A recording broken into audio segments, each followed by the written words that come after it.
మీ personal interviews మరియు వ్యాపార ప్రకటనల కొరకు ఈ నెంబర్ని సంప్రదించండి.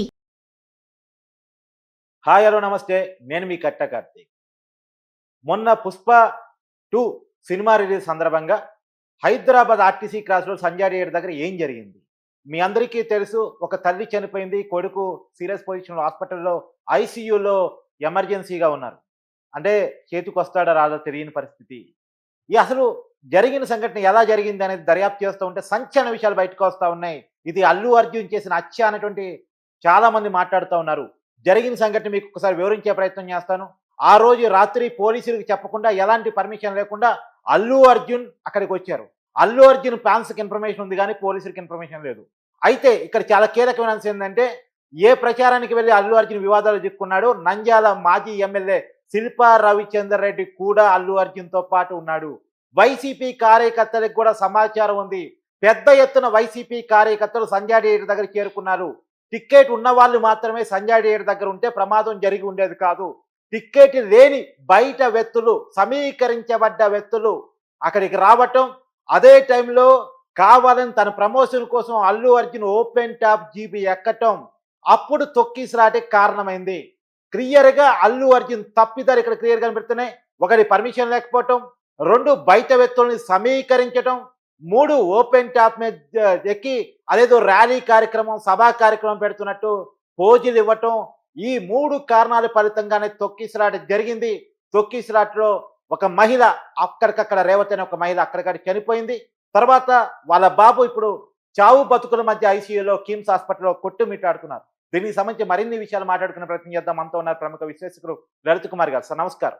నమస్తే కార్తీక్. అత్యంత దారుణమైన ఘటన, దుర్మార్గకరమైన ఘటన. అయితే మీకు అందరికీ తెలుసు సంజాడియేట్ దగ్గర జరిగిన సంఘటన.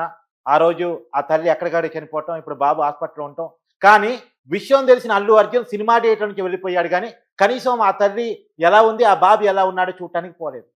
విషయం తెలిసిన తర్వాత ఆ థియేటర్ నుంచి అల్లు అర్జున్ చిన్నగా జారుకున్నాడు. ఎలా చూడాలి సార్ జరిగిన సంఘటన? నిజంగా ఒక సినిమా, ఒక పెద్ద సినిమా రిలీజ్ అవుతుంటే మామూలుగా అక్కడ క్రౌడ్ ఉంటారు. టికెట్ల కోసం ఆ సినిమా చూసేదానికి వచ్చేవాళ్ళు పెద్ద సంఖ్యలో ఉంటారు. అటువంటి ప్లేసెస్ కి హీరోలు వెళ్ళకూడదు. అవును, సహజంగా. అంటే మినిమం అవగాహన ఉన్న హీరో ఎవరైనా ఉంటే అట్లా థియేటర్స్ కు ఆ పబ్లిక్ క్రౌడ్ ఉన్నప్పుడు ఫస్ట్ రోజు వెళ్ళకూడదు. అది కూడా బెనిఫిట్ షో అనుకుంటా, ప్రీవియస్ షో, బెనిఫిట్ షో. అటువంటి ప్లేస్ కు ఇన్ఫర్మేషన్ లేకుండా యాక్చువల్ గా అతను వస్తున్నాడంటే మేనేజ్మెంట్ కూడా పోలీసులకు ఇన్ఫర్మేషన్ ఇవ్వాలి. అవును, లా అండ్ ఆర్డర్ చూసుకునే బాధ్యత పోలీసులది. అవును, అక్కడ ప్రొటెక్షన్ ఇవ్వాల్సిన బాధ్యత పోలీసులది. Without police information Allu Arjun వచ్చి పబ్లిక్ గా డయాస్ మీద జీప్ లోనే ఎక్కేసి ఇట్లా అందరికీ హ్యాండ్ చూపిస్తూ అభివాదం చేసుకుంటూ పోతే రేపు అల్లు అర్జున్కి ఏమైనా కూడా దిక్కులేదు అక్కడ. అంటే అల్లు అర్జున్ చుట్టూ సెక్యూరిటీ ఉంటుంది సార్, బాన్సర్లు ఉంటారు, సామాన్యులే ఇబ్బంది పడేది ఇక్కడ. ఉన్నా కూడా అతని ప్రాణానికి కూడా హానేది. అతనికి తెలియడం లేదు, తెలియక పిచ్చితనంతో చేస్తున్నారు. కానీ ఈ చేష్టలన్నీ కూడా అల్లు అర్జున్ అతను ఆ విధంగా రాకూడదు. అతను ఒక సెలబ్రిటీ, ప్రముఖ హీరో. నీ ఇష్టం వచ్చినట్టు నీకు క్రేజ్ ఉందనేసి, నేను పెద్ద స్టార్ హీరో అని చెప్పేసి పాన్ ఇండియా అనుకునేసి, నేషనల్ యాక్టర్ అనుకునేసి నీ ఇష్టం వచ్చినట్టు ప్రవర్తిస్తే కాదు. నువ్వు బయటకు వచ్చేటప్పుడు లా అండ్ ఆర్డర్ ఏంటి, ప్రొసీజర్స్ ఏంటి, ఏ ప్లేస్కి వెళ్తున్నాను, ఆ ప్లేస్కి వెళ్ళే ఇప్పుడు వెళ్ళవచ్చా అని జస్ట్ అవగాహన ఉండాల. అక్కడ థియేటర్ యజమాని కూడా పోలీసులకు ఇన్ఫర్మేషన్ ఇవ్వాలా. అప్పుడు పోలీసు వాళ్ళు ప్రొటెక్షన్ అనేది ఒకటి ఏర్పాటు చేసి సమ్ మెన్ను అక్కడ ఉంచుతారు. అవును, జరగకుండా. ఇక్కడ ఇంకో విషయం ఏంటంటే, దారుణాతి దారుణమైన విషయము, ఈ క్రౌడ్ లో అల్లు అర్జున్ వస్తున్నాడని తెలియగానే ఇతర ఆ చుట్టుపక్కల ప్రాంతాల్లో ఉన్న చాలా మంది కూడా అడిషనల్ గా చేరారు. అలాగే శిల్పా రవిచంద్రారెడ్డి వస్తాడని తెలియగానే ఆ సరౌండింగ్స్ లో ఉన్న వైసీపీ కార్యకర్తలందరూ కూడా సినిమా థియేటర్ దగ్గరికి చేరారు. ఎప్పుడైతే అల్లు అర్జున్ వచ్చి థియేటర్ లోపలికి వెళ్లే క్రమంలో వీళ్ళందరూ కూడా అల్లు అర్జున్ తాకడానికో, పలకరించడానికో, హాయ్ చెప్పడానికో. వెళ్ళారు. ఉమ్, వెళ్ళడం క్రమంలో ఈ తొక్కిసలాటంతా జరిగింది. ఆ లేడీ చనిపోయింది. ఉమ్, దీనికి బాధ్యత ఎవరు వహించాలి? అల్లు అర్జున్ వహించాలి. ఉమ్, థియేటర్ యాజమాన్యం వహించాలి. మామూలుగా అయితే కనుక పోలీసులే తిప్పి ఒక కేసు కంప్లైంట్ పెడతారు అతని మీద. ఉమ్. పోలీసులో కేసు పెట్టచ్చు. అటువంటి పరిస్థితి. ఇప్పుడు పేరెంట్ అతను భర్త పెట్టినట్లున్నాడు కేసు. అవును, భర్త పెట్టారు. పోలీసులు కూడా ఒకటి పెడతారు కేసు. వాళ్ళు సుమోటోగా పెడతారు. పెడతారు. అవును. మనము ఒక సెలబ్రిటీ అయిన తర్వాత ఇష్టం వచ్చినట్టు ఎక్కడికంటే అక్కడ తిరగకూడదు. అవును. ఒకవేళ తిరిగే ఒక పబ్లిక్ ప్లేస్ లో, ఒక క్రౌడ్ ఉన్న ప్లేస్ లేకి ఆ సమయంలో మీరు అట్లా వచ్చి ఒక ప్రాణం పోయింది. ఒక ఆ అబ్బాయి హాస్పిటల్లో కొట్టుమిట్టాడుతున్నాడు, బ్రతుకుతాడో లేదో పాపం ఇదిగా ఉంది. కాబట్టి మొత్తం సినిమా హీరోలకు కూడా ఇది ఒక గుణపాఠం. సార్ ఇప్పుడు రిలీజ్ ఫంక్షన్స్ రోజు ఏ హీరోలు కూడా ప్రేక్షకులతో పాటు సినిమా చూస్తున్నామనే షో పుటప్ కోసము, వీడియో క్లిప్పింగ్స్ కోసము ఇట్లా థియేటర్స్కి వెళ్ళకూడదు. సార్ ఒకవేళ సినిమా చూడాలని అనుకున్నాడు, ప్రేక్షకులతో కలిసి అందులోనూ మాస్ థియేటర్లో సినిమా చూద్దామని అనుకున్నాడు, పోయి సినిమా చూడాలి కానీ ఓపెన్ టాప్ మీదకి ఎక్కి అభివాదం చేయటం, ఇది ప్రమోషన్ కార్యక్రమం రాలీనా? ఏమైనా పర్మిషన్ తీసుకున్నాడా? ఏమీ లేకుండా చేయటం అనేటువంటిది ఎలా చూడాలి అసలు? అదే అవగాహన రాహిత్యం, అహంకారం, గర్వం. అవును, అహంకారం, గర్వం తలకెక్కితే ఇట్లాగే ఉంటాయి పరిస్థితులు. ఈరోజు అతను నాన్ బెయిలబుల్ సెక్షన్స్ కేసులు పెట్టినప్పుడు ఇమ్మీడియట్ గా అరెస్ట్ చేయాలి పోలీసులు. అవును, అరెస్ట్ చేసి రిమాండ్ కి తరలించాలి. అప్పుడే గాని సినిమా హీరోలకు కానీ, ఆ సినిమా క్రేజ్కి కానీ, ఎవరైతే గొప్పగా తిక్కగా ఆలోచించుకొని తమను తాము గొప్పగా ఊహించుకుంటారో వాళ్ళందరికీ ఇది ఒక గుణపాఠంలాగా అవుతుంది. సార్ ఇప్పటికీ అనేక కేసులు నమోదైనాయి. మీరు చెప్పినట్టు ఆ రేవతి భర్త భాస్కర్ ఇచ్చిన ఫిర్యాదు ఒకటైతే, పోలీసులు తమంతట తాము ఫిర్యాదు చేసింది అంటే కంప్లైంట్ తీసుకుంది ఒకటైతే, ఇది కాకుండా కూడా చాలా మంది సామాజిక కార్యకర్తలు, బట్కా జడ్సన్ అని ఒక సంఘం నాయకుడు, సామాజిక సంఘం నాయకుడు ఎన్హెచ్ఎస్ ఫిర్యాదు చేశాడు. తర్వాత ఆజాద్ అని ప్రముఖ అడ్వకేట్, ఆయన కలెక్టర్ ఫిర్యాదు చేస్తున్నారు. తెలంగాణ అడ్వకేట్ జేఏసీ ఇప్పుడు కోర్టులో కేసు పిటిషన్ దాఖలు చేసింది. ఇవన్నీ కూడా అంటే అల్లు అర్జున్ అరెస్ట్ అయ్యే అవకాశం ఉందంటారా? తప్పకుండా ఇది. ఎందుకంటే హీరో అయినంత మాత్రాన నువ్వేం ప్రత్యేకమైన వ్యక్తివి కాదు, ప్రత్యేకమైన మనిషివి కాదు. నువ్వు అవును, మామూలు మనుషుల్లాగే నువ్వు ఒక మనిషివి. నువ్వేదో యాక్షన్ చేస్తావు, డ్యాన్సులు వేస్తావు, పాటలు మంచిగా డ్యాన్సులు వేస్తావు, ఫైటింగ్లు చేస్తావు అని నీ సినిమాలు చూస్తారంతే. వారు ఒక హీరో మాత్రమే. నువ్వు హీరో అయినంత మాత్రాన విచ్చలవిడిగా సమాజంలో ప్రవర్తిస్తానంటే అది సమాజంలో ఎవరు ఒప్పుకోరు. సమాజము నీ ప్రతి కదలిక గమనిస్తూనే ఉంటుంది. కాబట్టే మీరు హీరోలుగా అయినోళ్ళు చాలా జాగ్రత్తగా, పద్ధతిగా ఒక నిర్ణయం తీసుకునే విషయంలో కానీ, ఎక్కడికైనా వెళ్ళే విషయంలో కానీ కొంచెం జాగ్రత్తలు పాటించాలా. దాని పర్యవసనాలు ఎలా ఉంటాయని ఆలోచించాలి. మనం ఇష్టం వచ్చినట్టు ఎక్కడికంటే అక్కడే తిరగకూడదు. ఒకవేళ అదే అల్లు అర్జున్కి కనుక థ్రెట్ ఉండింటే అక్కడ అదే అల్లు అర్జున్కి ప్రమాదం ఏర్పడింటే ఎవరు బాధ్యత వహించాలి? రేపు అదే పోలీసు వాళ్ళని అంటారు. ఒకవేళ నిజంగా మీరు అన్నట్టు అల్లు అర్జున్కి ప్రమాదం జరిగితే శాంతి భద్రత సమస్య ఏర్పడింది. అక్కడ అల్లు అర్జున్ గొడవ చేస్తారు. ఓపెన్ టాప్ మీదకి వచ్చినప్పుడు ఎవరన్నా ఒక రాయి ఇసిరాడు అనుకోండి. అవును,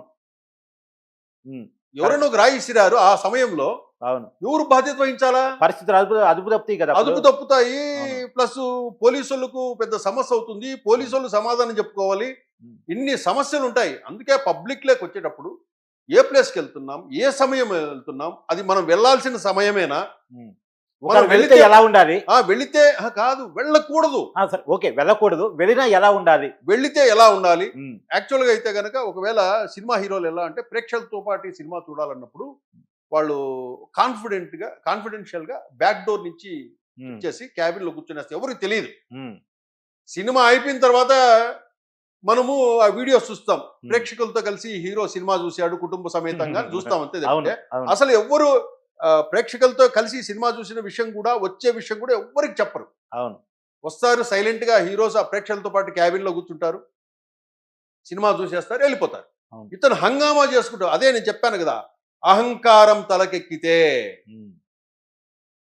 మదమెక్కితే, ఒంట్లో కొవ్వెక్కితే ఇట్లా విచ్చలవిడిగా మనం ప్రవర్తించి ప్రజల ప్రాణాలు తీస్తాం మనం. సరే, ఇంకొక విషయం కూడా చెప్పండి. సరే, జరిగిన విషయం ఎవరి తప్పు ఎవరి తప్పు అది చట్టం తెలిసింది, అది పక్కన పెట్టేస్తే, అసలు ఆ విషయాన్ని కూడా పక్కన పెట్టేస్తే నేను కీలక అంశం మాట్లాడతాను. ఆ రోజు ప్రమాదం జరిగింది. అల్లు అర్జున్ సినిమా థియేటర్‌లో సినిమా చూస్తా ఉన్నాడు. అల్లు అర్జున్ దృష్టికి ఎవరో ఒకళ్ళు తీసుకుపోయి ఉంటారు. అప్పుడు అల్లు అర్జున్ స్పందించి కనీసం బయటకొచ్చి ఏం జరిగిందో చూడాలి. ఆ గాయపడ్డ వ్యక్తిని పోయి పరామర్శించాలి. హాస్పిటల్‌కి వెళ్లి చూడాలి. కానీ వెళ్ళకుండా కామ్‌గా జారుకోవటం అనేది మానవత్వం లేదనుకోవాలా? అంటే అప్పుడు అతనికి ఇన్ఫర్మేషన్ ఉండకపోయి ఉండొచ్చు, అతనికి ఆ సమాచారం ఉండకపోయి ఉండొచ్చు, లేకపోతే ఆ క్రౌడ్లో ఇమ్మీడియట్గా అక్కడి నుంచి తప్పుకోవాలని చెప్పి తప్పుకొని వెళ్ళిండొచ్చు. కాదు, మనకున్న సమాచారం మేరకు ఆయనకి సమాచారం ఉంది. ఉమ్, మనకున్న సమాచారం మేరకు ఆయనకి సమాచారం ఇచ్చారు. ఇవ్వగానే ఆయన అక్కడి నుంచి వెళ్ళిపోయారు. ఈవెన్ దో సరే అప్పటికి మీరన్నట్టు సమాచారం తెలవదు. స్పందించలేకపోయాడు. వెళ్ళిపోయాడు. తర్వాత తెలిసి ఉంటదిగా మీడియా ద్వారా. అవును. తర్వాత తెలిసి ఉంటదిగా రకరకాల సోర్సుల ద్వారా. తర్వాత అయినా ఈ రోజు వరకు ఇప్పటి వరకు అల్లు అర్జున్ స్పందించలేదు. ఆ సినిమా ప్రొడ్యూసర్ స్పందించారు. లేదు రష్మిక మందాన స్పందించినట్టు కూడా వార్తలు వస్తా ఉన్నాయి. కానీ అల్లు అర్జున్ స్పందించలేదు. అంటే నేను స్పందించే స్థాయి వ్యక్తి చనిపోలేదేమో అనుకుంటున్నాడేమో ఆయన. దానికి కూడా స్టైల్ ఉంటుంది. ఆ, ఇంకా ఆ మెంటాలిటీ ఉన్న వ్యక్తి ఉమ్, ఎవడికి రా బాస్ అన్నోడు, ఉమ్, నీకేరా నేను బాస్ అన్నోడు, ఉమ్, నీ కొడుకు నేనే బాస్ అన్నోడు, నీ తమ్మునికి నేనే బాస్ అన్నోడు, అనంతపురంకు తీసుకెళ్లి గుండు గీస్తానన్నోడు, ఉమ్, తన స్థాయికి తగ్గ వ్యక్తి చనిపోలేదు కాబట్టి స్పందించలేదేమో. ఉమ్. అది నా పని కాదు, స్పందించే పని నాది కాదు, ఏదన్నా ఉంటే అది నిర్మాతలది తప్పు, నాది కాదు అన్నట్లు ప్రవర్తిస్తున్నాడేమో. ఉమ్, ఉమ్. ఇప్పుడు ఎంత ఎగిరి పెడితే చూసావా, నిన్న ఎంత ఇష్యూ జరిగింది, అవును, నిన్ననే పనిష్మెంట్ కూడా ఎలా వచ్చింది. అవును. ఆ? నిన్న మనం వీడియో కూడా చేసాం అది. మొన్ననే నంద్యాల కేసు అది కొట్టేశారు. అవును. మొన్ననే నంద్యాలకు సంబంధించిన ఎలక్షన్ కేసు కొట్టేశారు. ఎస్, మీరు అది గుర్తు చేశారు. ఉమ్, కరెక్ట్ గా అక్కడ కూడా జరిగింది, ఇక్కడ జరిగింది. అక్కడ కూడా పోలీసులకి పర్మిషన్ లేకుండా ఏదో ఫ్రెండ్ కలవటానికి వెళ్తున్నాను అని పేరుతో వెళ్ళాడు. వెళ్ళిన తర్వాత ఓపెన్ టాప్ జీప్ ఎక్కాడు. అక్కడ కూడా అభివాదాలు చేశాడు కదా. అక్కడ ఇది జరగలేదు, రచ్చ జరగలేదు. కానీ అప్పుడు కూడా అల్లు అర్జున్ మీద కేసు నమోదైంది. పర్మిషన్ లేకుండా సబ్ పెట్టుకున్నాడు, ర్యాలీ చేశాడు అని కేసు నమోదైంది. సేమ్ అదే సీన్ ఇక్కడ రిపీట్ అయింది. కానీ ఇక్కడ రచ్చ జరిగింది. థియేటర్ ప్లేస్ కొద్దిదే కాబట్టి తొక్కిసలాట జరిగింది, చనిపోవడం జరిగింది. ఇప్పుడు మనం ఏంటంటే ఇక్కడ సంతోషించాల్సిన విషయం కార్తీక్, ఉమ్, ఒక మహిళే చనిపోయింది, అవును. అదే 10-20 మంది చనిపోయి ఉంటే అంటే బాధలో కూడా కొద్ది సంతోషం. ఆహా. అంతే అంతే, మీరు అని చెప్పిన కరెక్ట్. ఒకవేళ 10-20 మంది చనిపోయి ఉంటే ఎవరు బాధ్యత వహించాలి? అవును. అల్లు అర్జున్ సమాధానం చెప్పాలి. ఇక్కడ సంఘటన మనం ఒక వ్యక్తిదే చూస్తున్నాం, లేడీది. ఒకవేళ 10-20 మంది చనిపోయారు తొక్కిసలాట్లో, ఎవరు బాధ్యత వహిస్తారు? ఎవరు ప్రాణాలు తెచ్చిస్తారు? కాబట్టి తక్షణం అల్లు అర్జున్ ఆ కుటుంబానికి, ఆ బిడ్డలు ఎవరైతే ఉన్నారో వాళ్ళకి 5 కోట్ల రూపాయల నష్టపరిహారం చెల్లించాలి. అవును. నువ్వు తీసుకునే రెమ్యునరేషన్లో స్థాయికి 5 కోట్ల రూపాయలు అనేది సరిపోద్ది. ఓకే, అవును. 5 కోట్ల రూపాయల నష్టపరిహారం ఆ చనిపోయిన మహిళ ఎవరైతే ఉందో ఆ కుటుంబానికి చెల్లించాలి. మీరు అడుగుతుంది న్యాయబద్ధం. ఎందుకంటే ఆయన తీసుకున్న రెమ్యునరేషన్ 1.5% అడుగుతున్నారు మీరు. ఉమ్, అంటే 300 కోట్లలో 3 కోట్లు అనేది 1%. 5 కోట్లు అడుగుతున్నారు కానీ 1.5% మాత్రమే అడుగుతున్నారు మీరు. 5 కోట్ల రూపాయలు ఆ కుటుంబానికి తక్షణం అల్లు అర్జున్ ప్రకటించాలి. నీకు చిత్తశుద్ధి ఉంటే, నీకు పెద్ద మనసు ఉంటే తక్షణం 5 కోట్ల రూపాయలు ఆ ప్రాణం పోయిన ఆ తల్లి ఎవరైతే ఉన్నారో ఆమె కుటుంబానికి చెల్లిస్తానని ప్రకటించాలి. ఒక వారం లోపల కూడా వాళ్లకు ఆ చెక్ అందే విధంగా చూడాలి. Okay, thank you sir. Thank you Karthik.